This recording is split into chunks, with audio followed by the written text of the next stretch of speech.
मुजफ्फरनगर के अर्जुन मेघवाल की व्यापारी की हत्या के बाद से रोष फैल रहा है। उसके बाद से केंद्रीय राज्य मंत्री मानसून सत्र छोड़कर उनके बीच पहुंचे और एसएसपी को कहा कि वो बीच इनके परिवार के बीच क्यों नहीं पहुंचे।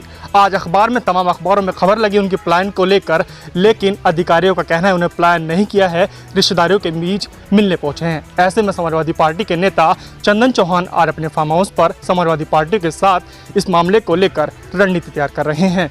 आइए बात करते हैं चंदन चौहान से, उनका इस मामले पर क्या कहना है। ये जो प्लान हो रहा है, अधिकारी कहने के प्लान रिश्तेदारों से मिलने गए, आप क्या रणनीति बना रहे समाजवादी पार्टी? देखिए, आप सब जानते ही हैं प्रदेश और जनपद के अंदर कानून व्यवस्था का क्या हाल है।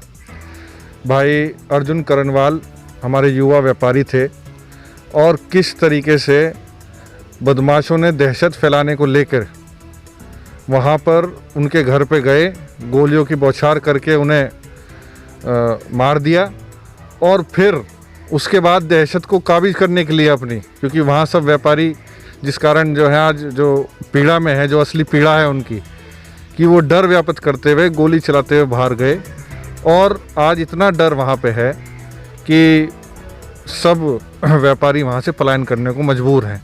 उत्तर प्रदेश में योगी राज में घटना, जिस तरह से एनसीआरबी का डाटा बताता है, सपा सरकार में जो आंकड़ा था उसमें बढ़ोतरी लगातार हो रही है।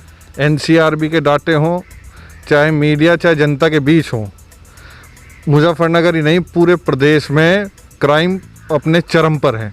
और आज ना मानते हुए भी आप देख सकते हैं कि कल एसएसपी साहब और डीआईजी साहब शायद रात गए थे वहाँ पीड़ित परिवार से मिलने, पर वहाँ उन्हें लटके हुए ताले मिले।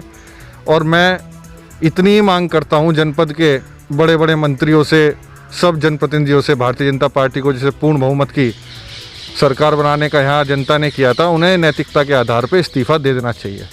हमारे साथ गौरव स्वरूप जो कि समाजवादी पार्टी के नेता हैं, चुनाव लड़े 2017 में, और वो बताएंगे उनकी रणनीति क्या है। समाजवादी पार्टी किस तरह से अब अपना विरोध प्रदर्शन सड़कों पर निकलकर दर्ज कराएगी।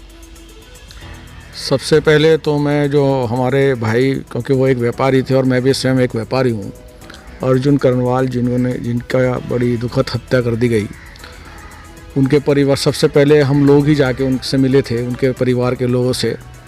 उस वक्त ही वो लोग बहुत डरे हुए थे और उन्होंने बताया भी था कि किस तरह से बदमाशों ने उसके गोली मारने के बाद 4-5 गोलियां बाहर हवाई फायर करे, जिससे कि वहाँ पे एक दहशत का माहौल हो जाए।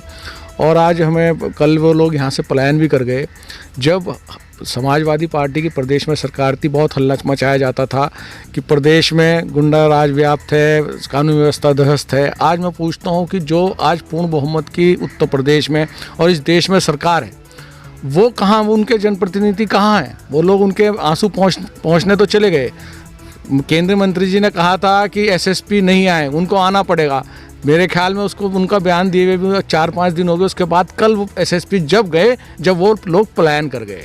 तो ये तो विधानसभा का सत्र शुरू होना है यूपी के बाहर, हम एक विरोध प्रदर्शन देखेंगे, जैसे डॉक्टर कफील को लेकर प्रदर्शन हुआ, चाहे आजम खान को लेकर हुआ, तो इसको लेकर समाजवादी पार्टी विधानसभा के बाहर प्रदर्शन करेगी। बिल्कुल, हम लोग अपनी ओर से पूरी जोर से इसके विरुद्ध आवाज़ उठाएंगे।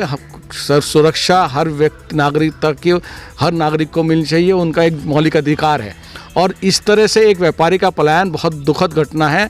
और हमारा ज़िला, क्योंकि हमारे ज़िले में व्यापार बहुत, हम एक जो मुजफ्फरनगर ज़िला है एक व्यापारिक ज़िला है, यहाँ पर व्यापार बहुत बड़ी मात्रा में है, बहुत बड़ी यहाँ पे फैक्ट्रियाँ हैं। अगर हम लोग यहाँ से पलायन कर गए तो जो बेचारे हम व्यापारी लोग यहाँ से पलायन करके किस तरह से यहाँ पे माहौल अच्छा होगा, कौन यहाँ पे काम करने के लिए आएगा? बहुत बुरी स्थिति यहाँ पर है और जो कानून व्यवस्था इस वक्त पूरी प्रदेश में ध्वस्त है। आप देख सकते हैं लगातार रोज़ कहीं ना कहीं कोई ना कोई घटना हो रही है। प्रदेश के मुख्यमंत्री कहते हैं कि वो तो उनको एक ही काम है कि सपा सरकार को कोसना, हमारी समाजवादी पार्टी को कोसना। अब आप बताइए, आप लोग क्या कर रहे हैं? कोसना, एक हम भी आप पे आरोप लगा सकते हैं, आप हमारे पे आरोप लगाते थे। अब आप बताइए आप क्या कर रहे हैं? योगी सरकार जीरो टॉलरेंस के आधार पर आई थी सत्ता में, 2017 में कहा था कि हम प्रदेश को पूरी तरह से गुंडा मुक्त राज बना देंगे। लेकिन आज जिस तरह से आंकड़े, हत्या के मामले हो, व्यापारी में रोष हो, पलायन हो, या फिर नोएडा में एक मॉब लिंचिंग की घटना हो जिसमें पुलिस एफआईआर दर्ज नहीं करती, मॉब लिंचिंग में लूट और घटना में मामला दर्ज करती है। मैं पहले ही कह रहा हूँ भाई, बात बड़ी बड़ी बातें करना बहुत आसान है, लेकिन उनका इम्प्लीमेंटेशन बहुत ज़रूरी है। कहाँ है आज भाजपा की सरकार जो वादे करे थे कि भाजपा मैदान में व्यापारियों की रक्षा करेंगे, व्यापारी सुरक्षा फोरम बनाएंगे। ये आज कहाँ हैं वो लोग? आप खुद ही देख लिए क्या स्थिति है। जिले के कप्तान जो केंद्रीय मंत्री ने जब कहा 5 दिन हो गए, आज जब गए, जब वो वहाँ से पलायन कर गए, उन्होंने ये ठीक नहीं समझा कि वो जाके जिस दिन घटना हुई उसी दिन वहाँ जाकर उसके बारे में सोचें, उन्होंने कहा कि मानसून सत्र में छोड़ के आया हूँ, संजीव बालियान ने। भाई बहुत आपने एहसान करा कि आप लोग मानसून सत्र छोड़ के आए, बहुत अच्छी बात है, बहुत एहसान करा आपने। ये आप जनप्रतिनिधि आप नहीं जाएंगे तो कौन जाएगा? ये तो हमारा दायित्व है। अगर हम लोग राजनीति में हैं, हम लोग उनसे वोट लेते हैं, तो हमारा दायित्व है उनके सुख दुख में खड़ा होना। अगर वो नहीं जाएंगे तो सब कौन जाएगा? हम लोगों को जाना चाहिए। ये कोई कहने की बात नहीं, दर्शाने की बात नहीं होती। अगर वो इस तरह की बात कर रहे हैं तो उन्हें शर्म आनी चाहिए।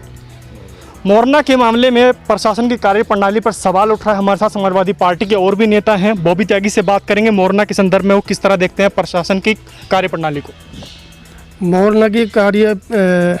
मोरना में जो हमारे छोटे भाई अर्जुन करणवाल की हत्या हुई है, और हत्या नहीं, वहाँ तो एक दहशत का माहौल पैदा किया गया है, जिससे कि और व्यापारियों में भी उस दिन से इतनी दहशत है, मैं भी पलायन के लिए तैयार है। और वो परिवार तो पलायन कर गया। कप्तान साहब भी कल पहुँचे हैं वहाँ, या आज रात पहुँचे होंगे, कल रात। जबकि संजीव बालियान जी कह रहे थे कप्तान को जाना पड़ेगा। कप्तान के लिए उन्होंने कहा था अब से 6 दिन पहले। ये बीजेपी सरकार जो आई थी केवल इसीलिए आई थी, जब हम सरकार में हम लोग थे, हमारी सरकार थी, तो ये कैराना मुद्दा, कहीं कोई सा मुद्दा, ये रोज़ मुद्दा उठाते थे बदनाम करने के लिए। आज कहाँ गए वे लोग? आज सब चुप क्यों है?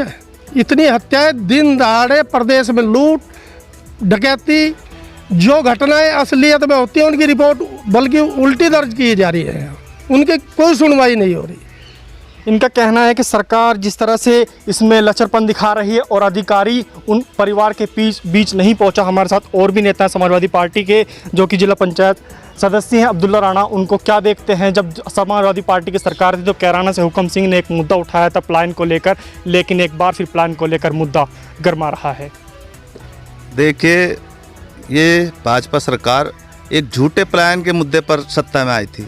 लोगों ने इतना वोट दिया कि बहुत दिनों बाद इतने स्पष्ट बहुमत की सरकार बनी थी, बहुत ज़्यादा 325 विधायक बीजेपी के आए थे।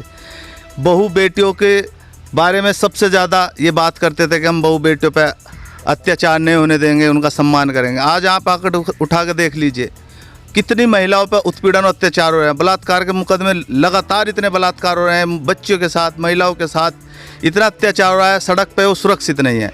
एक परिवार जो एक अकेला आदमी था, वो कमाने वाला, उसके 2 बच्चियाँ थी, उसकी बीवी एक स्कूल में टीचर थी, सरेआम उसकी हत्या कर दी जाती है। पुलिस 5-7 दिन इस घटना को हो गए, पुलिस आज भी हाथ पे हाथ धरे बैठी है। एक केंद्रीय मंत्री, 3 स्टेट सरकार के मंत्री, केंद्रीय मंत्री को एसएसपी को कहना पड़ रहा है कि वो मौके पे जाएंगे। ये डूब मरने वाली बात है। समाजवादी पार्टी हमेशा सुख दुख में आम जनता के साथ खड़ी है। आगे की रणनीति क्या रहेगी विरोध प्रदर्शन को लेकर इस मामले में? देखिए, एक जिम्मेदार अधिकारी कहता है कि वो तो रिश्तेदारी में गए हैं, जबकि परंपरा है हिंदुस्तान की कि जब किसी के अगर कोई घटना आ जाती है तो रिश्तेदार मिलने आते हैं और दुख प्रकट करने आते हैं। इतना गैर जिम्मेदार बयान एक अधिकारी के द्वारा बहुत गम की बात है और बहुत बेकार, अच्छी बात नहीं है इतने बड़े अधिकारी इस तरह की बात कहें। तो निश्चित रूप से समाजवादी पार्टी इस मामले में आज विचार विमर्श हुआ है, आगे की रणनीति बना रहे हैं। और अगर ये प्लान न रुका और ये व्यापारियों को सुरक्षा न दी गई तो समाजवादी पार्टी पूरा आंदोलन करेगी और उन्हें न्याय दिलाने का काम करेगी। अर्जुन करणवाल की हत्या के बाद समाजवादी पार्टी रणनीति बना रही है और विधानसभा से लेकर सड़कों पर उतरने के बाद इस मामले को जोर शोर से उठाएगी। मैं तंजीम राणा, वीडियो जर्नलिस्ट तन्वी के साथ रिपोर्ट इंडिया प्लस न्यूज़ के लिए। इंडिया प्लस न्यूज़, सिर्फ वही जो सही।